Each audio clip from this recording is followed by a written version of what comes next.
Programme تھا، تو ہم یہ 14 اگست جو ہم اسے اپریشیٹ کرتے ہیں اپنے دوستوں کے ساتھ سیلیبریٹ مناتے ہیں، تو اس کی مختلف قسم کی ڈیوریشن ہوتی ہے۔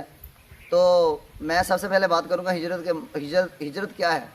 ہجرت اصل میں یہ کوئی نئی چیز نہیں ہے۔ ہجرت کا مطلب یہ ہے کہ جہاں مسلمانوں کا کسی قوم کا رہنا دوسری قوم مشکل کر دے، وہاں سے اپنا گھر بار اپنی جائیداد چھوڑ کے چلے جانا، دوسری جگہ پہ جا کے اپنے مذاہب کے جو قوانین ہیں اس کے مطابق زندگی گزارنی۔ سب سے پہلے ہجرت کا موقع جو پیش آیا وہ موسیٰ علیہ السلام کے ساتھ آیا کہ بنی اسرائیل کو ہجرت کرنے پر مجبور کیا۔ اللہ نے کہا کہ بنی اسرائیل کو ساتھ لے کر آپ کی طرف چلے جائیں، جو بھی وہاں کے حالاتیات جو محدثین نے ذکر کی ہیں۔ تو انہوں نے ہجرت کیوں کی تھی؟ فرعون کے مظالم کی وجہ سے ان کی عبادت میں خلل پیدا ہوتا تھا، ان کا رہن سہن میں خلل پیدا ہوتا تھا، تو اللہ نے ان کو پھر 4 چاند بھی لگائے۔ جب انہی لوگوں نے، اس کے بعد یوشع بن نون کا دور آیا، اس کے بعد داؤد اور سلیمان علیہ السلام کا دور آیا، جب ان لوگوں کے اندر یہ بغاوتیں شروع ہوئی تو اللہ نے ان یہودیوں کے اوپر دوسری قومیں مسلط کر دی۔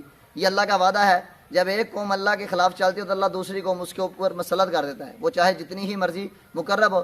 اور امت مسلمہ آدم علیہ السلام سے لے کر نبی علیہ السلام تک سب سے جو بہترین امت ہے وہ تو یہ امت محمدیہ ہے، لیکن سب سے محبوب جو امت تھی وہ یہودی تھی۔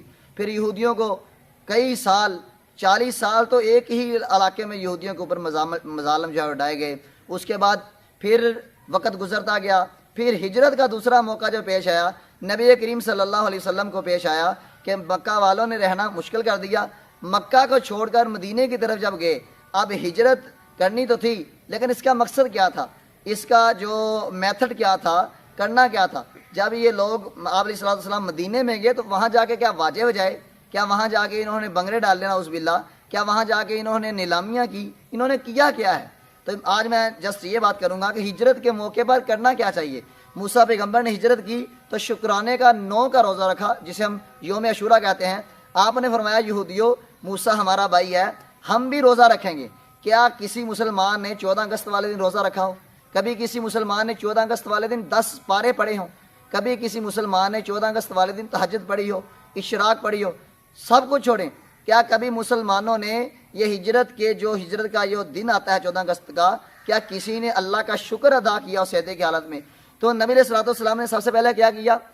میثاق مدینہ، مسلمانوں کو بھائی بھائی بنایا۔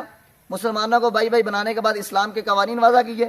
ہر ایک کو بھائی بنانے کے بعد کہا جو کوئی بھی غلطی کرے گا، وہ امیر ہو وہ غریب ہو، اس کے ساتھ انصاف کیا جائے گا۔ اب آتے ہیں ہم اس پاکستان کی ہجرت کی طرف، لیکن اس سے پہلے میں آپ کو تھوڑا سا پیچھے لے کر جاؤں۔ جب آپ علیہ السلام ہجرت کر کے گئے، پھر اللہ کے نبی کا دور آیا، وہاں سے سیاست چلی، صحابہ کرام نے سیاست کی، انبیاء نے سیاست کی۔ یہ تو چوروں لٹیڑوں کا، جمہوریت کا، یہ اب شروع ہوا سیاست۔ اصل سیاست نبیوں نے کیا، اصل سیاست صحابہ نے کیا۔ ابو بکر کا دور آیا، عمر کا دور آیا، عثمان کا دور آیا، حضرت علی رضی اللہ تعالیٰ عنہ کا دور آیا۔ اس کے بعد چلتے چلتے بنو امیہ کا دور آیا۔ بنو امیہ کے دور میں بہت سارے علاقے فتح ہوئے اور بہت سارے اختلافات بھی ہوئے، لیکن جو نقصان بنو امیہ کے بعد بنو عباسیہ کے دور میں ہوا، جو متحدہ علاقے تھے جو فتح کیے گئے تھے وہ بھی چھوٹ گئے۔ وہ کیوں چھوٹ گئے؟ اس وجہ سے جب ان لوگوں نے اللہ اور اس کے رسول کی بغاوتوں کو شروع کیا، جب بڑے بڑے بادشاہوں نے سریعام انہوں نے شراب نوشی کی، سریعام انہوں نے فحاشی اور ارانی کے عروج دیا، تو اللہ نے کیا کیا؟ ان کے اوپر دوسرے لوگوں کو مسلط کر دیا۔ ہوا یہ ان کے اوپر ہلاکو خاں اور چنگیز خاں مسلط ہو گئے۔ تو یہ چلتا رہا ہے سسٹم۔ اب ہم آتے ہیں اپنی طرف، جو ہم ہجرت کر کے ہمارے بڑوں نے قربانیاں دیں، ہمارے بڑوں نے اپنی گردنیں کٹوا دی، ہماری عورتیں غلام بن گئی وغیرہ وغیرہ۔ یہ بہت ایک لمبی داستان ہے، اس کے پیچھے بہت ایک کہانی ہے۔ تو اب ہمیں دیکھنا چاہیے، ہم ہر مسلمان دوسرے مسلمان کو غلط کہتا ہے۔ مطلب ہر ایک کہتا ہے کہ نواز شریف چور ہے، ہر ایک کہتا ہے عمران خان غلط ہے، یہودی ایجنٹ ہے، مطلب ہر سیاستدان برا ہے۔ میں اس بات پہ اتفاق کرتا ہوں، میرا کوئی رشتہ دار نہیں ہے کوئی بھی، لیکن جسٹ میں یہ ایک آپ کے سامنے ایک بات رکھنے لگا ہوں۔ کیا میں اور آپ ٹھیک ہیں؟ مثال کے طور پر ہم ایک ریڑھی والے کا لے لیتے ہیں، ہم کسی سے پھل لینے جائیں تو اس نے ایک شاپر میں جو 2 نمبر پھل ہوتا ہے وہ اس نے چھپا کے رکھا ہوتا ہے کہ جب جیسے ہی گاہک کا چہرہ دوسری طرف ہوتا ہے وہ پیسے پورے لیتا ہے اور وہ شاپر جو 2 نمبر ہے وہ اسے دے دیتا ہے۔ ایسے ہی دودھ والا ہے، ایسے ہی جو بھی ہماری انڈسٹری ہے، جتنا بھی ہمارا کام ہے، ہمارا آٹا ہے، ہمارا کپڑا ہے، ہماری دالیں ہیں، جو بھی ہے، ہر چیز میں ملاوٹ چل رہی ہے۔ کیا ہمیں یہودیوں نے کہا ہے یا کسی یہودی کی کال آئی ہو؟ میرے بھائی، اس وقت تک یہ مسلمان ٹھیک نہیں ہو سکتا جب پوری امت کے اندر، پوری قوم کے اندر، حکمرانوں کے علاوہ پوری عام طبقے کے اندر ایمانداری نہ آ جائے۔ ایمانداری کیا ہے؟ ایمانداری یہ ہے کہ اگر انسان کو راستے میں کوئی چیز بھی ملے، پیارے پیغمبر علیہ الصلوۃ والسلام نے فرمایا جب کسی کو کوئی چیز ملے تو وہ 1 سال تک اعلان کرے، سال کے بعد اسے استعمال کر لے۔ اگر سال کے بعد استعمال کرنے کے بعد کوئی شخص آئے اور اپنی نشانی بتائے اور وہی نشانی ہو، اس کا کام بنتا ہے کہ وہ چیز خرید کے دے یا وہی چیز وہاں سے لا کے دے۔ لیکن ہم کیا مسلمان ہیں؟ ہماری کیسی مسلمانی ہے؟ ہماری مسلمانی یہ ہے کہ 100 کا نوٹ بھی مسجد میں پڑا ہو، ہم چوری اسے اٹھا لیتے ہیں، ہم قسم کھا لیتے ہیں، ہم نیا جوتا اٹھا لیتے ہیں، ہمارے کولروں کے ساتھ لگے ہوئے گلاسوں کو زنجیریاں لگی ہوئی ہیں، یہ خاک آزاد ہیں۔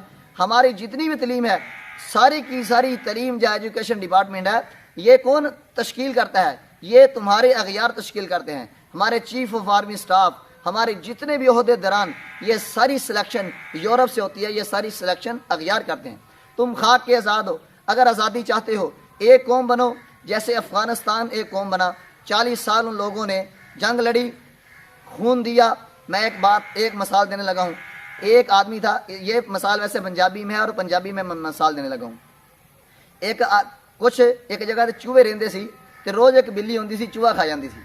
وہ ایک دن چوہے نے مشورہ کیتا بھی یار روز ایک چوہا بلی کھا جاندی ہے تے کی کریے ہن کہیے کی؟ وہ ایک چوہا کہنے لگا میں قربانی دینا، میں لہٰذا زہر کھا کے بلی دے کول پہنچ جانا، بلی مینوں کھائے گی تے میں ہی مر جوں گا، بلی مر جائے گی۔ انہیں بھی اداں کیتی، انہیں زہر کھادی، بلی بھج کے انہوں پئی، زہر کھادی سی، بلی بھی مر گئی، وہ بھی من گئی۔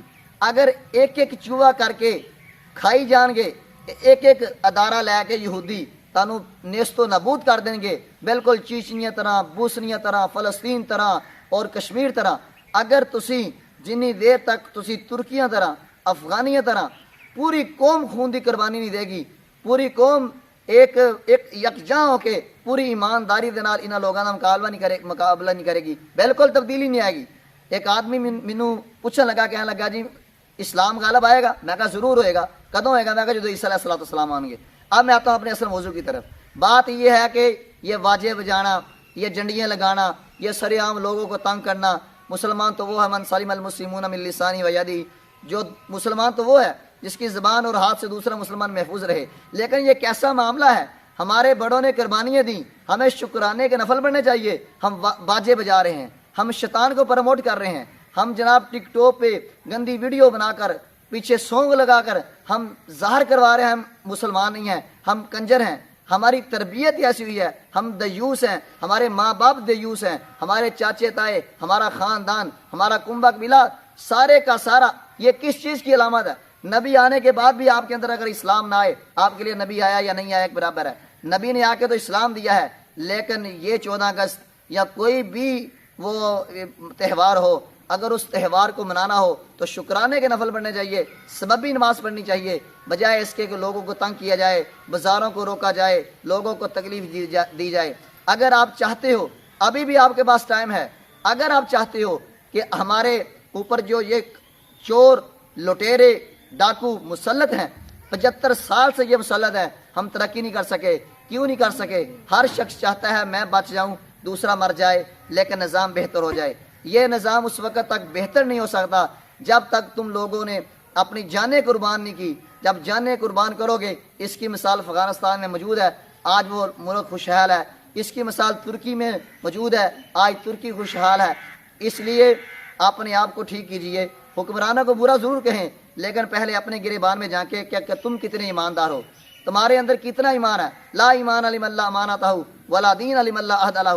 ہماری تو ایمانداری اتنی ہے کہ ہم چاول کھانے کے لیے بیٹھ جائیں تو ہماری کوشش ہوتی ہے یہ جو بوٹی پڑی ہے یہ میرے منہ میں آ جائے، دوسرے کے منہ میں نہ جائے۔ ہماری یہ ہے، ہم بینک میں جائیں، ہماری کوشش یہ ہوتی ہے جو صبح سے کھڑا ہے وہ اس کا کام نہ ہو، میری سفارش پڑے، میرا کام 1 منٹ میں ہو جائے۔ ہم بل بینک میں جمع کروانے جائیں، ہم کہیں بھی لائن میں لگ جائیں، ہماری کوشش یہ ہوتی ہے کہ اگلے کا نقصان ہو یا فائدہ ہو، میرا نقصان نہ ہو، میرا فائدہ ہی ہونا چاہیے۔ میرے پاس چونکہ ٹائم نہیں ہے، اس لیے یہ آپ قوم نہیں ہو، بلکہ آپ ایک جرمٹ ہو، جرمٹ تو جرمٹ جو ہوتا ہے اس کو ہانکنے والا چرواہا جس طرف مرضی لے جائے، ان قوموں کو مسلط کرنے والے تم ہو، ان لوگوں کے جتنے بھی مظالم آج تم برداشت کر رہے ہو اس کے ذمہ دار تم خود ہو، تم نے سلیکٹ کیا ان لوگوں کو اور آپ کو یہ سارا برداشت کرنا پڑے گا۔ یہاں تو باہر نکلو، جاگو، ہوش کے ناخن لو اور اس جرمٹ سے نکلو، انشاءاللہ آپ کو پھر ہی فائدہ ہوگا، اور اللہ اس کے رسول کی طرف آؤ، قرآن کی طرف آؤ، حدیث کی طرف آؤ، قرآن مجید کو ترجمے کے ساتھ پڑھو، حدیث کو ترجمے کے ساتھ پڑھو، جو اختلاف ہے اس کو ختم کرو۔ وَاعْتَصِمُوا بِحَبْلِ اللَّهِ جَمِيعًا، اللہ کی رسی کو مضبوطی سے پکڑ لو۔ آج بھی موقع ہے، اپنے آپ کو درست کرو، لیکن جب تک چھوٹا طبقہ درست نہیں ہوگا بڑا طبقہ بالکل درست نہیں ہوگا۔ اللہ عمل کی توفیق عطا فرمائے۔